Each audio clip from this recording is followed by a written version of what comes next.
हमारे साथ हैं सक्षम फाउंडेशन ट्रस्ट के प्रबंधक अरविंदर सिंह जी। उनसे हम उनके ट्रस्ट के बारे में जानकारी लेंगे और जानेंगे कि सक्षम फाउंडेशन ट्रस्ट की स्थापना किस उद्देश्य के कारण हुई है। तो अरविंदर जी, आपका स्वागत है हमारे यूट्यूब चैनल पर। आप क्या कहना चाहते हैं? जी बहुत बहुत धन्यवाद। हमारा जो ट्रस्ट है सक्षम फाउंडेशन ट्रस्ट, गरीबों, समाज के जो वंचित वर्ग के लोग हैं, बच्चे हैं, शादी योग्य कन्याएं हैं अथवा बुजुर्ग हैं जिनका कोई जो निराश्रित है, अथवा जो ऐसे बुजुर्ग जिनकी कोई देखभाल नहीं करता है, अथवा ऐसे किशोर और छोटे बच्चे जिनकी शिक्षा की उचित व्यवस्था नहीं है, हमारा ट्रस्ट उनको सहयोग करने के उद्देश्य से बनाया गया है और यही हमारा उद्देश्य है। बहुत बढ़िया। और जो आपका ये सेवा का भाव है, आपके विचार ये मन में आया कब से? आपने ये प्रश्न बहुत अच्छा किया। सेवा का भाव हो क्या है? सेवा के भाव के बारे में हम बात करें तो हम ये हमारे समझ लीजिए, जब हम 14 से 15 वर्ष की उम्र थी, हमारे अंदर तभी से सेवा का भाव है। और हम इसके बारे में मैं बताना चाहूंगा, हमारे जो मुख्य ट्रस्टी हैं हमारे श्रीमद राजन सिंह जी, हमारे मुख्य ट्रस्टी का अपने जीवन का, जिसे हम प्रोडक्टिव एज कहते हैं, प्रोडक्टिव पीरियड कहते हैं, उसका 50% हिस्सा तो सेवा के कामों में गया।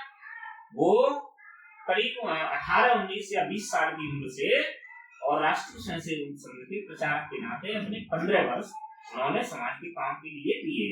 इसलिए सेवा के बारे में तो हमारा ये समझिए कि लगभग 15 से 20 वर्ष का ऐसा समय है जब से हमारे मन में सेवा करने का भाव है।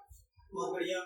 और मैंने देखा है कि जो पिछला आपका कार्यक्रम था सक्षम फाउंडेशन ट्रस्ट के तहत जो आपने कमल किया, उसकी काफी जिला लेवल पर और प्रदेश लेवल पर चर्चाएं हो रही हैं। तो वो जो आपने जो कार्यक्रम किया उसकी रूपरेखा कैसे तैयार किया? असल में क्या है, वो हमारा एक पहला कार्यक्रम नहीं है और नहीं एक कार्यक्रम है। ऐसे कार्यक्रम तो हमने पहले भी किए, लेकिन हमने मीडिया मैनेजमेंट और समाज के अन्य लोगों को जोड़कर और एक बड़े स्तर पर, जैसे हमारे जो कल के मुख्य अतिथि थे श्रीमान रमाकांत उपाध्याय जी, ऐसे लोगों को बुलाकर ये हमारा पहला कार्यक्रम है। लेकिन इससे पहले भी हम छोटे स्तर पर छोटे छोटे कार्यक्रम करते रहे हैं। और कल का जो कार्यक्रम है उसका चर्चा का कारण ये है कि उसमें आने वाले, मैं जैसे हमारे मुख्य अतिथि के जो प्रदेश लेवल के माननीय राष्ट्रीय जो गौ सेवा आयोग है हमारा, उसके सदस्य हैं, इसलिए उसकी ज्यादा चर्चा है। अन्यथा हमारे पास बहुत सारे कार्यक्रम पहले से होते रहे। और ये मैं पूछना चाहता हूँ आपसे कि भविष्य में आपका जो सक्षम फाउंडेशन ट्रस्ट है उसकी क्या योजना है और किस क्षेत्र में काम करना चाहता है, किस तरीके से काम करना चाहता है, तो आप बताने का कष्ट करें। अभी हमने कमल वितरण किया है, क्योंकि अभी मौसम को देखते हुए अभी सर्दी बहुत तेज नहीं है और कुछ समय बाद बहुत तेज सर्दी आने वाली है, क्योंकि इस बार सर्दी थोड़ी लेट पड़ेगी मौसम के हिसाब से। तो हमारा मानना है सर्दी इस बार जनवरी और फरवरी में पड़ेगी। तो हमारी अभी की जो योजना है, मैं करीब 1 महीने की योजना आपको बताना चाहूंगा। तो उसमें हमारा सबसे बड़े कार्यक्रम है कम्बल वितरण।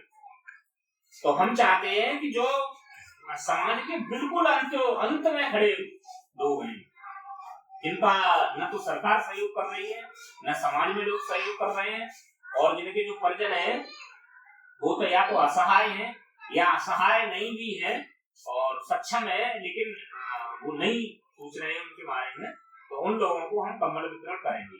हमारा एक ये कार्यक्रम था। और हमारा अगला कार्यक्रम 1 जनवरी को हमने तय किया है अपने फिरोजाबाद के जरौली कला गांव में, और उसमें हमारा एक बड़ा कार्यक्रम, अभी जो पिछला कार्यक्रम था उससे एक बड़ा कार्यक्रम हम कम्बल वितरण करने जा रहे हैं। उसके बाद हमारा अगला कार्यक्रम है जिला शाहजहांपुर में, कोवाया तहसील में, उसमें एक भव्य कार्यक्रम होगा और मैं समझता हूँ उसमें लगभग 300 से 400 लाभार्थियों को हम कम्बल वितरण का कार्यक्रम करेंगे। धन्यवाद, बहुत अच्छा जवाब दिया। सक्षम अभी तक हमारे साथ थे सक्षम फाउंडेशन के प्रबंधक अरविंदर जी, और उनसे हमने कुछ सवाल किए। उन्होंने बहुत अच्छी कार्य योजना बनाई, बहुत अच्छा ट्रस्ट का विजन बताया।